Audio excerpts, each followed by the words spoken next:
Conta um pouco para as pessoas sobre as estrelas estranhas da sua tese de doutorado, Strange Stars.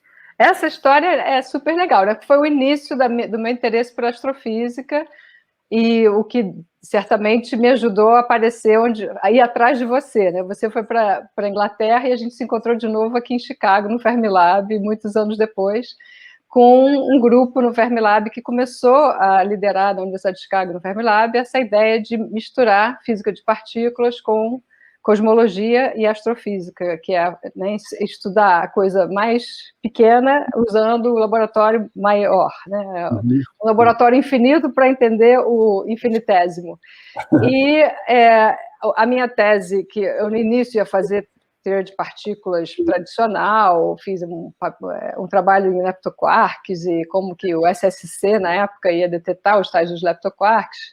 E o Ed Witten, que é famosésimo em teoria de cordas, apareceu lá no MIT, deu uma palestra e falou sobre essa hipótese da matéria que a gente chama de matéria estranha, que é a ideia de que 3 fluidos de Fermi têm energia menor do que 2, então se você tem uma matéria de quarks, com estranhos você pode abaixar a energia desse tipo de fluido ou gás, de forma que a matéria, digamos, no estado de menos energia, não é o ferro, como normalmente a gente imagina, mas é uma matéria de quarks.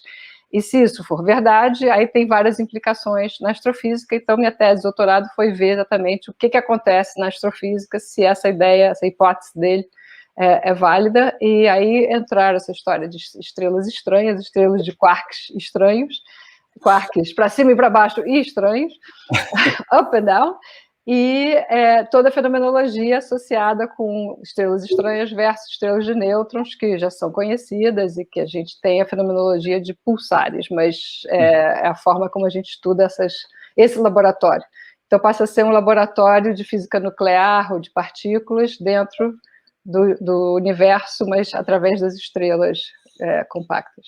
Então, pessoal, só para vocês aí que não sabem disso, então, os quarks são os componentes dos prótons e dos nêutrons e de um monte de outras partículas menos conhecidas e tal, né? Esses componentes conhecidos são os chamados de up and down, e aí você tem outras 2 famílias, e nessa segunda família tem o charm e o strange, o charmoso e o estranho, né? Então, o que a Ângela está falando é essa possibilidade de você ter uma mistura aí em que você tem os ups and downs e esses stranges, formando um objeto astrofisicamente grande, né? Uma estrela, que é uma coisa incrível, né? E ela estuda as propriedades dessas estrelas. E como é que anda essa conversa? Você, tipo, então, meio, né, acesa essa história. Essa história continua acumulando citações, né?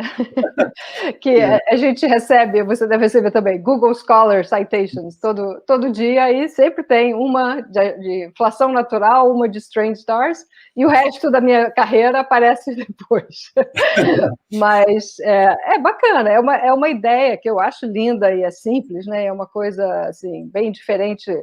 É gostoso de falar sobre estrelas estranhas, mas o que me fez mudar no Fermilab e começar a pensar em, primeiro, inflação, depois campos magnéticos cósmicos, né, do início do universo até agora, foi a sensação de que a natureza não tinha incentivado continuar a fenomenologia das estrelas estranhas, no sentido de que o pouco que a gente conhece dos pulsares pode ser explicado por estrelas de nêutron, também podem ser por estrelas estranhas, mas não tem nada assim pedindo para você mudar a teoria tradicional. E para a gente mudar, né, e tentar convencer os colegas de que essa nova ideia é a ideia certa, tem que ter dados fortes para poder convencer.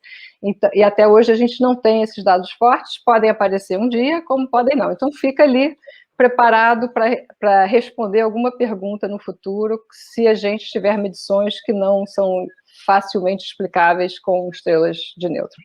E de vez em quando existem medidas de massa de pulsares que ficam um pouquinho mais difíceis de explicar, a massa e o raio, mas enquanto isso não chega a ser forte o suficiente para precisar jogar a teoria tradicional dos nêutrons fora. Então, pessoal, olha só o potencial poder da física teórica, né? Você está ali na sua sala, calculando, especulando, fazendo contas sobre uma possibilidade de um novo tipo de matéria, uma mistura de matéria lá estranha mesmo, daí o nome talvez, que pode existir ou não na natureza, né? Então essa é a essência, vamos dizer assim, da metodologia científica, né? Você cria essas hipóteses e aí vai buscar ou não, né, a ideia de você ter uma verificação, que a gente chama de uma validação empírica, né, da sua ideia. Alô, pessoal, muito obrigado por assistir a esse corte. E como esse, vão ter muitos outros. Tudo depende de vocês. Inscrevam-se no canal, deem os seus likes, porque quanto mais o canal crescer, mais tempo eu vou ter para fazer essas coisas e todo mundo ganha com isso. Eu dando esse conhecimento, essa presença para vocês e vocês aprendendo e todos nós crescendo juntos, que é o que eu realmente quero. Então inscrevam-se, deem o seu like, assistam a esses cortes e vão ter um monte de outros. Até daqui a pouco. Obrigado.